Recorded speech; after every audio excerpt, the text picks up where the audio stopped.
Yeah. Wake up with coffee and sports. Sunrise glow, listen coast to coast. A flow like you know. Offensively, who made them? Oh, Patrick Mahomes. Sideline to sideline with plays to show. This network's got the spark. When you put up 300 yards rushing against someone, that you got your butt whooped. I feel like I would have liked to see Oregon, Ohio State in the semis, not the quarters. So I think some reseeding is probably where I would change. But they're out of their mind. They're going to do this 3 quarterbacks in a row. Here's the crazy. I just can't take it. Birds keep flying high, fans cheering loud, and one podcast moving through the crowd. Meaty boys brawling, no holds barred bout. This wire life never in doubt. Tune into the vibe. That's my bold prediction for the show. Devin Booker in the next 3 years, he will be a Houston Rocket. Because I still think Seth is still at the top of his game. I do. I think he's right there. Who knows? Maybe not this year, but one time soon. Why wouldn't we potentially see Seth and Roman? You know what I mean? Tune in the vibe.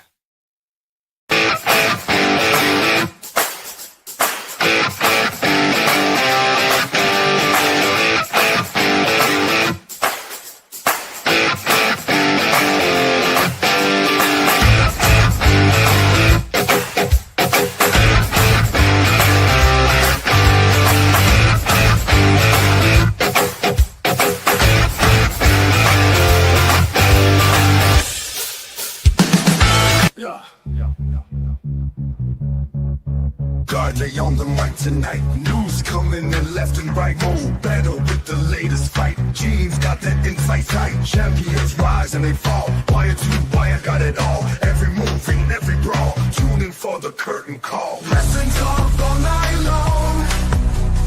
Catch the latest match and song. Ring the bell, let's get it on. Every story bright and strong. In the ring they clash and roar. New rivalries and so much more. Titles change and legends roar. Hey, what's poppin', y'all? It is your boy, Gardy3. And of course, joining me just like every Meaty Boys episode, he is the greatest co-host of all time. He is Mo Betta. How you doing, Mo? Hey, what's going on, Brett? What's good, everybody? On a Monday, you're getting a little bit of Meaty Boys. Let's get into it. No, absolutely. Before we, get into the details of Saturday night's main event, Mo, overall, because I figure that's just kind of where you got to start on a weekend like we just had. What did you think about it overall?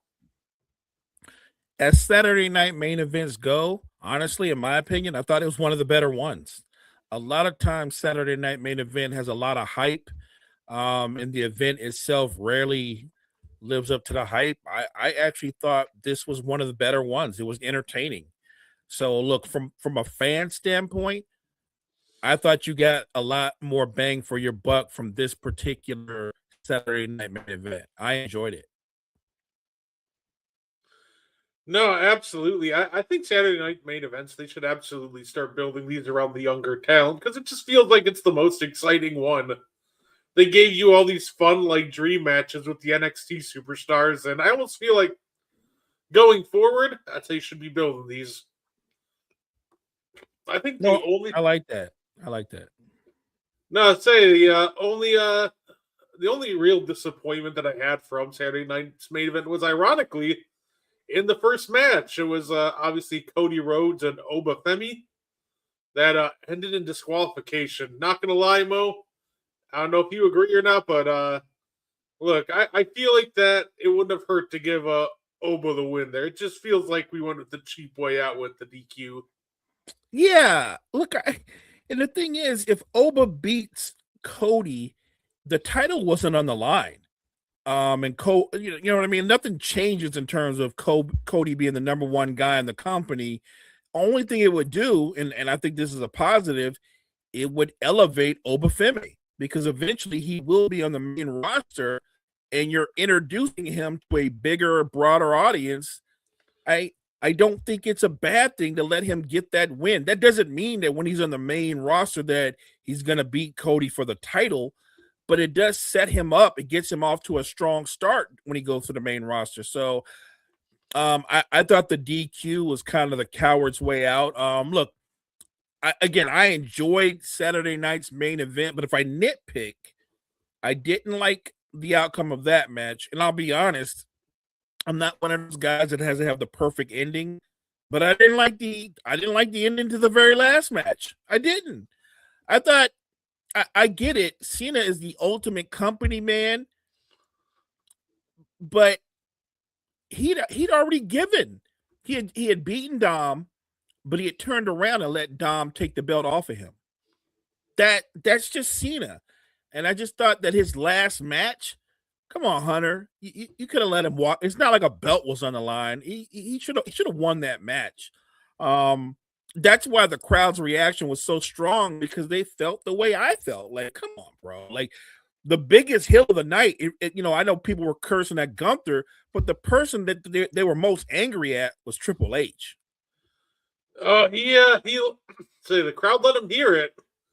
So when he came out there to congratulate Cena on a great career, they went right at Triple H. I'd be surprised if they didn't boo him again tonight if he comes out on Raw. They actually he had a press conference after that, a little like Fastlane press conference, or Saturday night's main event press conference.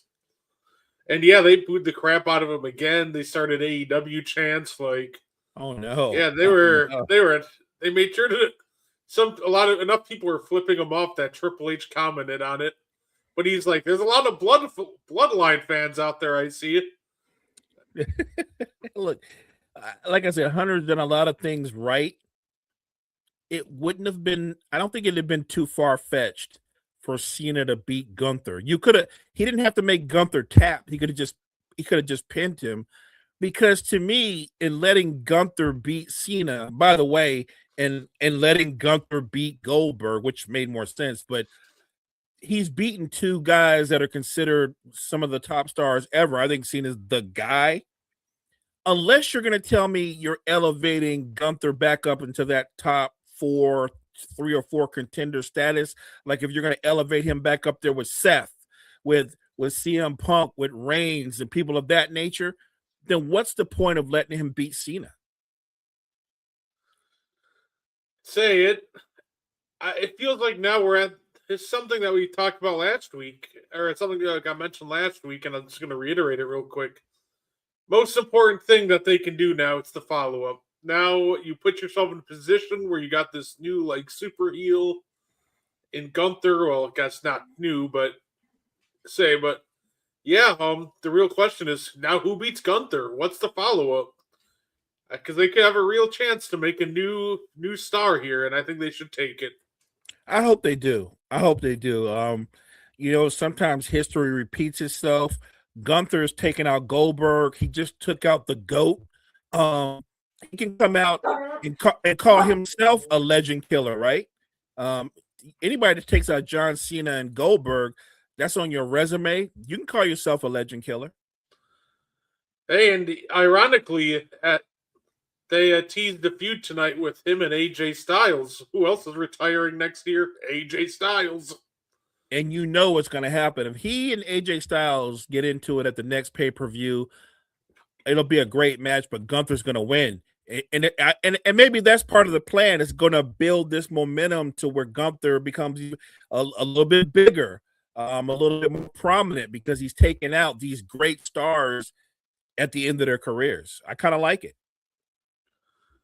Yeah, no, absolutely. I say, yeah, and it'd be interesting to see how far they go with that, right? Because there are rumors about Lesnar retiring soon, kind of like SummerSlam's in his hometown of Minneapolis. So there are rumors of a Lesnar retirement match, and eventually AJ Styles this year too.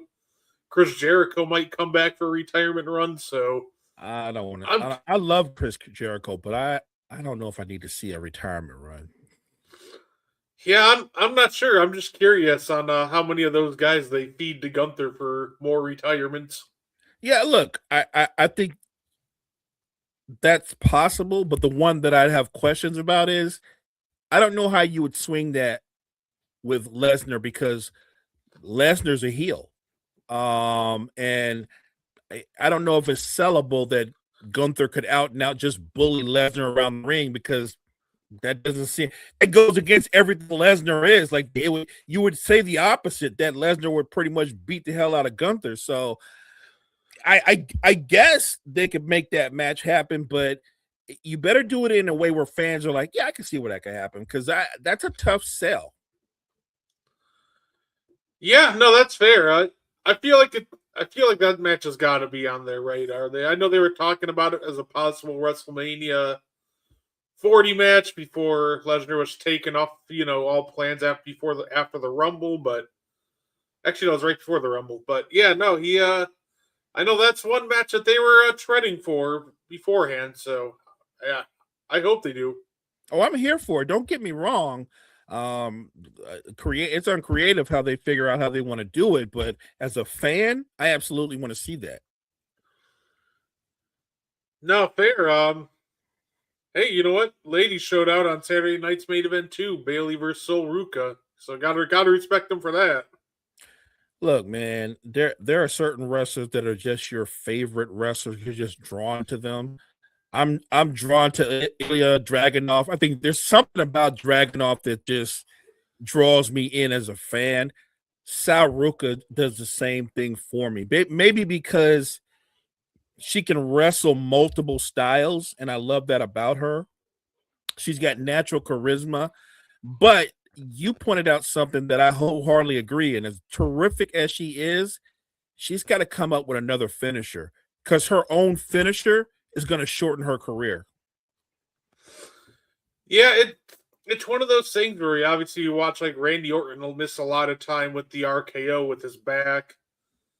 When I watched when I obviously you watch that happen with Randy and I'm watching Soul's finisher, I'm like, that's really cool, but like I said, I get a little anxious with it, but it's dope. She does it so well though. So it's one of those things I hope she keeps it, but for special occasions. Yeah, look, yeah, use it for special occasions. Maybe one day when she's competing for the women's title. But up until then, I don't know, learn a sharpshooter, learn some kind of submission hold. You know what I mean? Like just take anything that's gonna lessen the pounding that her body's gonna take because and I know she's also a high flyer. And when you're a high flyer, you're already doing a lot of stuff to your body. No, absolutely. And the tag team match with Styles and Dragon Levers, Leon Slater and Javon Evans. So Javon Evans is so much fun, man. I love watching Javon Evans. Is it me or is Javon Evans the guy in WWE in that universe that looks like a video game athlete? Right? You know what I mean? Like Javon Evans, like the guy isn't freakishly athletic, explosive. He's just fun to watch. He kind of gives you that vibe that you got years back when Kofi was young. You know what I mean? And Kofi was super explosive. And I just think that the sky is the limit for a guy like Javon Evans. If they're going to move Obafemi up to the main roster, then he'll probably drop the belt in the new year to Javon Evans. And I'm good with that because I think Javon Evans is a star on the rise, and I think Obafemi is ready for the main roster. So the cool part about Obafemi is watching his entrance. I'm like, man, that's gonna look so cool on a WrestleMania stage one day. It is a dope entrance. I like it. It's a dope entrance. It's not super sophisticated, but it fits him perfectly. Yeah, absolutely. Say, I'm imagining that at like a bigger, like one of those grand like Mania stages. It's gonna be so cool. Say, I can't imagine they're gonna hold him down there for that much longer. I feel like Obafemi's got to be coming up really soon here. Yeah, like I said, I would be shocked. And I know I said before that it's a tough sell to say that Javon Evans could beat him. But I think you know that WWE more times than not, they're very traditional in a lot of things. And the rule of thumb is when you get ready to go up to the main roster, you're not going up as the champion. You're going to drop the belt. I think Javon Evans, the next pay-per-view, I think Javon Evans is going to upset Obafemi. And I'm okay with that. Like I said, I think it's what's supposed to happen. It's that next step for both of them. I'm only disappointed that they don't put more of their younger stars out there and elevate more of them, because I think it's good for the brand. At some point, as big as Roman is, as big as Seth is, and CM Punk and Drew McIntyre, even Randy Orton, if we're being real, as great as they are, and they're great, and I'm fans of all of those guys, I can't say they're part of the old guard, but they're part of the middle guard. And because they're still at the top, it's hard for younger guys to come up and impact the main roster. And it's not like they don't have talented young guys left and right, because they do, but they don't push them. Hey, you know what? Fair enough. Hey, I think that's going to be we're going to be obviously down a couple main eventers, so there's going to be room for some new ones, right? Say Cena's obviously now officially retired. AJ Styles is going to be retired. So I do hope that they start pushing some of these more, these new up and comers to that. I just think infusing like the NXT and young talent on Saturday night's main event, outside of it being Cena's last match, it's just such a big reason. It just felt more than a regular one. I agree. It felt different, and maybe that's because they did put out a lot of those NXT guys, those talents, those gentlemen, those ladies, and they all killed it. They all did their thing. Like, even though the match ended in disqualification, you could see Obafemi showing that he can be in the ring with main event type talent, and he fits. He's there. He's in his element. He's one of those guys, when he does hit the main roster, I don't think they can keep him down. I'm greedy, though. I'm the wrestling fan that's greedy, because I'm like, I want Obafemi to get a push, but at the same time, I also want the Samoan Werewolf to get a push. Like, he got a push, and then they kind of like backed off of him, because they 1 minute they wanted him to be a heel, then they wanted him to be kind of the anti-hero type, and that didn't really flow for him. I'm not sure if he's injured again, but I feel like they don't know what to do with him now. I know he had to miss some time because he needed a dental surgery, I believe. I think that's why McIntyre wrote him off initially. But yeah, no, that's another guy that I'd love to see get a push. Say, Fatu's terrific. Obafemi will always be up there. What about Mello? I would love to see. I would love to see it. I don't know if WWE would love to see it, but they don't seem to love Mello. And I think Carmelo Hayes has every element you need to be a big star. He has the wrestling chops. He can wrestle. He's a ground wrestler. He can go aerial. I don't know why they don't want to push him, because he's a terrific talent. I get it, though. It's hard to break through, but I'm not unrealistic. I'm not saying make Mello the world heavyweight champion. What I am saying is he's more than talented enough, Brett, and I'm sure you'll agree, to be able to hold one of those mid-card belts. Yeah, and I absolutely agree. I think he's talented enough for the mid-card. I think he's a guy that has talent enough for a world title run someday.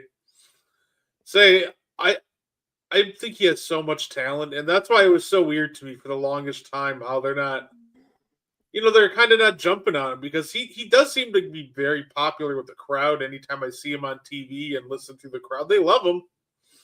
So yeah, it'll be interesting. Would that be, do you think that's the guy you'd like to see maybe get the biggest push in 2026? For me, it is.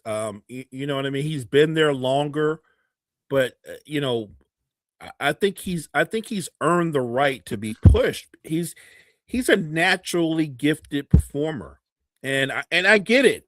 I think a great rivalry would be Mello versus my guy, Dirty Dom. I think that'd be a great rivalry. Or they just had a great match not too long ago. I could watch Mello and Dragunov go at it 24/7. That's how good, because they have great in-ring chemistry. Say, you know what? That's fair. I would love a Carmelo Hayes, Dirty Dom, kind of rivalry. That would be a lot of fun.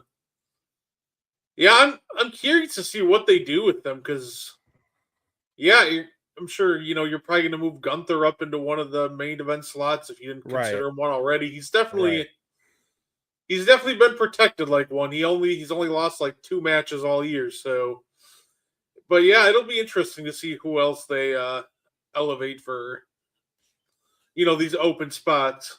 You brought up a good point with Gunther. He lost to Jey Uso, but he avenged that loss. And then he lost to CM Punk. Those are I think those are his only 2 L's for the year. Yep. Yeah. No. Like I said, they're doing well with him. So, of course, Mo, we have a couple matches that were announced too for AEW World's End. Of course, I'm really excited to go to that one. We got our world title match. It'll be Samoa Joe versus Hangman versus Swerve.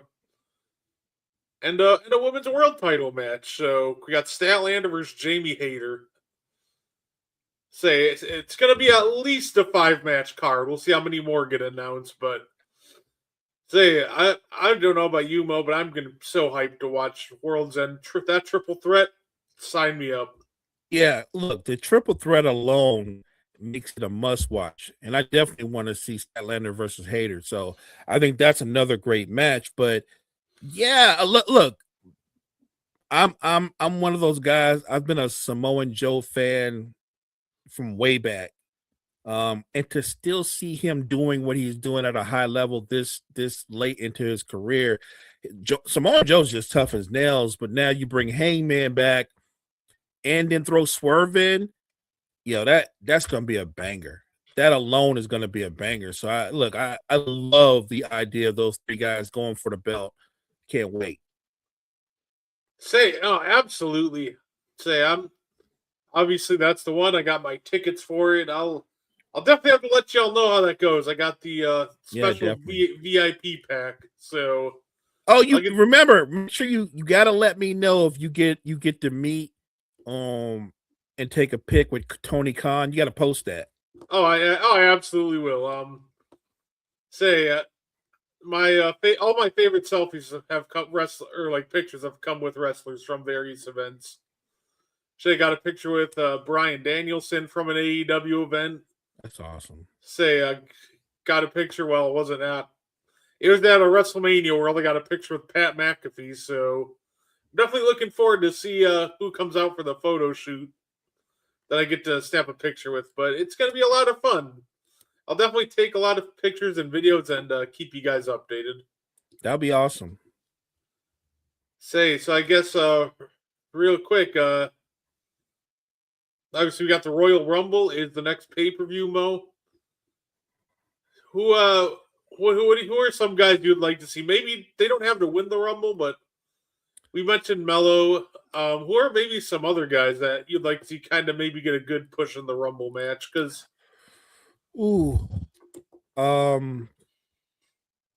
Mello's easy to bring up. I wouldn't mind if Dom had a good run. He didn't have to win it, but just be in it like late. Dragunov is another guy I'm a huge fan of. I'm trying to think of everybody that's not already main event guys. So I'm not thinking about McIntyre and Punk and people of that nature. Just the guys that are chasers. And I think I love the young guys with Dom, with Dragunov, with Mello. And look, maybe that our guy Obafemi comes up to the main roster and if he's in it, I'd like to see him be in it late too. Like I want to see some of the younger guys get a really strong push going forward. Oh, and Yeah. by the way, I almost forgot. What's my guys from the Profits? Montez Ford and Ford and Dawkins. Yeah, absolutely. We should throw Montez Ford into the same realm as Mello and those guys because I think Montez Ford is ready for a strong run as a singles competitor. Hey, that some people are saying because clearly the guy that climbed the cage on at Survivor Series and then that second appearance that the Masked Man made, it looks like they're two different people, and some are saying that the Masked Man that appeared on Raw looked like Montez. I think that would be very interesting if the storyline plays out like that. If you because if it's true and it ends up being him, because essentially the Masked Man, in my opinion, is auditioning for the Vision if they're not already a member. And look, the way the storyline will play out, maybe Heyman already knew or he didn't know, but if he didn't know, he'll probably recruit that guy. Montez Ford being a member of the Vision, I think it elevates him to another stratosphere. And he might not win a singles title right away, but who's to say that he and the Maverick, they couldn't win the tag team titles as heels? Think about the combination of those two guys and how freakishly athletic both of them are. No, absolutely. That would be an interesting duo to watch. I would love to see. If it gets Montez Ford a main event push, I'm for it. So it takes him turning heel and joining the Vision to get his singles main event push. As long as they don't make the mistake of trying to make him just another guy, but we see that Right. we see it often where somebody will get thrown into a faction just to be another guy or the job guy. So no, I think that's a great point. That's a great point.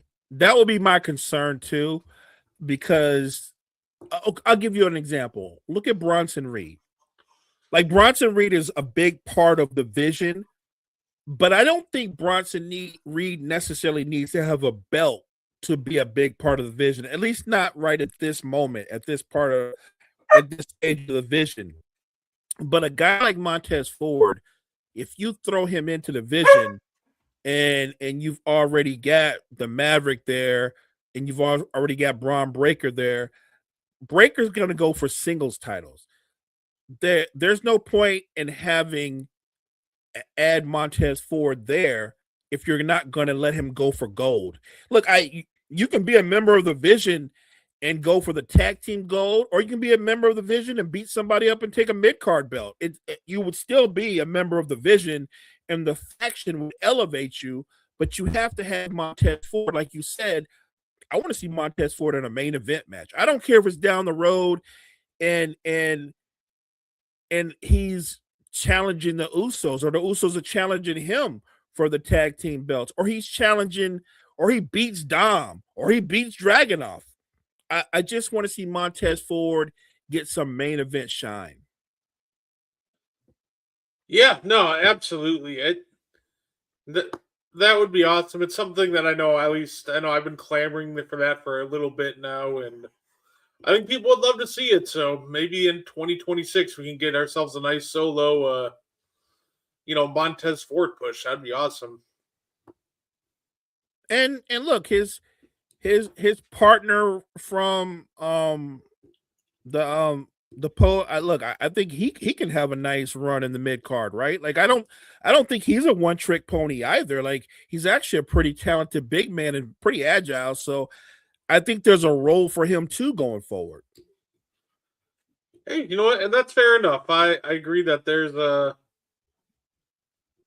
definitely a role for both of them. I feel like that, Ford's maybe got that. I think Ford's has a main event ceiling on him, and I think Right. Dawkins will be a very good Intercontinental champion one day. Both are great spots to be. yeah, right. And that is not a bad lane. If Dawkins can establish himself as a singles competitor in the mid card lane, I think Dawkins can more than hold his own and do well like that. And who's to say down the road they don't reconnect or they feud? I don't know how the storyline is going to play out. I do know that they're both extremely talented, but we would agree that the Street Profits as a tag team, that they've ran their course. Oh, absolutely. Say like them, but yeah, definitely would love to see it. Especially now, either put the tag titles on them or find something different for them to do at this point. Right. Agreed. Say, yeah, because it's one of those things with tag teams that if you're not fighting for the tag titles, then you normally get lost in the shuffle. It's unfortunate, but there's not a lot of TV time for tag team matches that aren't tag team championship matches.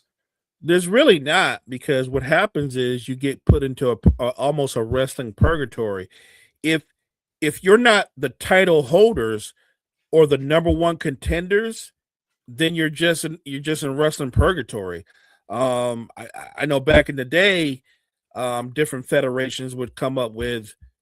I think you had tag team champions, and then you had three-man championships. You know what I mean? I think they do that in AEW, which, by the way, I actually like that.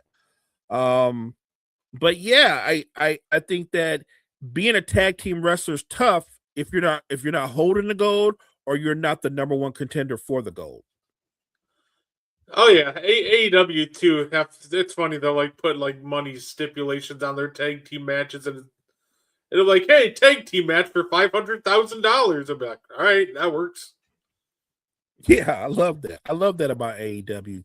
They're a little bit more innovative. They're more open to trying different stuff out. I actually appreciate that. You try out different things, see how the fans react. If they react positively, bring it back. If they don't, move on from it. Yeah, say we'll see how I'm curious as to how long if the fans really ever cool off of Triple H and them for having Cena tap out in his last match. I think that'll be interesting. Maybe that's what it is. I don't know about you, but I don't have to have the perfect ending. I get that. And most of the time, traditionally, when it comes to wrestling, the face who's leaving the industry, they almost always lose their final match. So I didn't have to have the perfect ending. I think what annoyed me is that his ending was that he tapped out. You know what I'm saying? Like Gunther could have won. He could have rolled him up, reversed something and rolled him up, and I would have, Gunther got him, and would have kept him moving. But for him to end it where he tapped out, I didn't like that. It's funny because I think that took out a lot of people. I don't think they're upset that Cena lost because, well, we know with Cena he's always going to try to give back. So we knew this last match he was going to lose it. Right. I think it was just the method that he lost. Nobody likes the guy who for 20 years says never give up, never quit. In his last match to tap out. So it's funny. I guess I don't mind it as much as other people do, but it is weird. It is kind of a weird message to have him tap out while being the guy to, never give up. That's all I'm saying. John Cena didn't have to win for me, the fan, to be happy.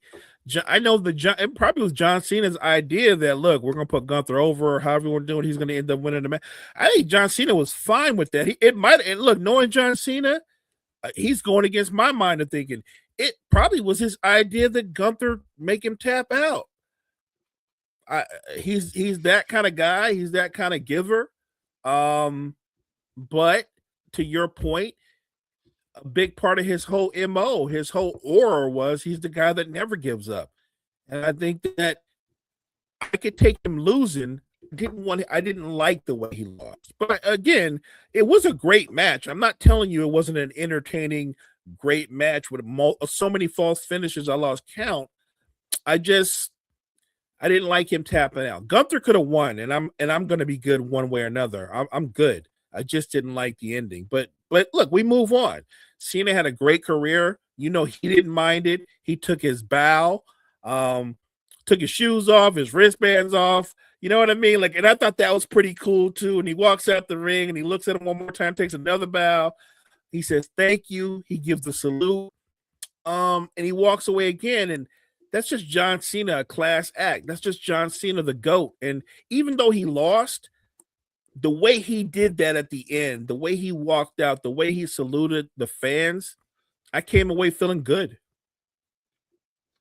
I'm shocked somebody in the front row didn't almost do a repeat of the infamous "If Cena loses, we riot" sign. I'm shocked somebody didn't have the if Cena say same thing. It was "If Cena wins, we riot." That was the sign.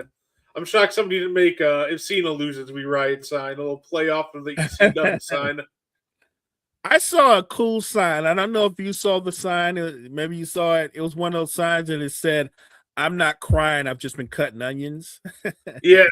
I thought that was awesome. I thought that was an awesome sign. Yeah, that was say the fans got creative with that, that's for sure.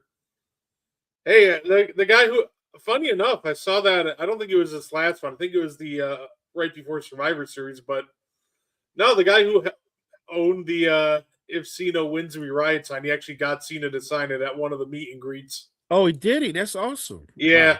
Wow.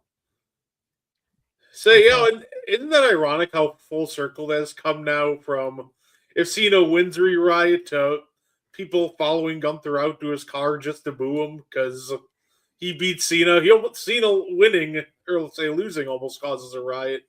Not really, but it's just an interesting way to think about it.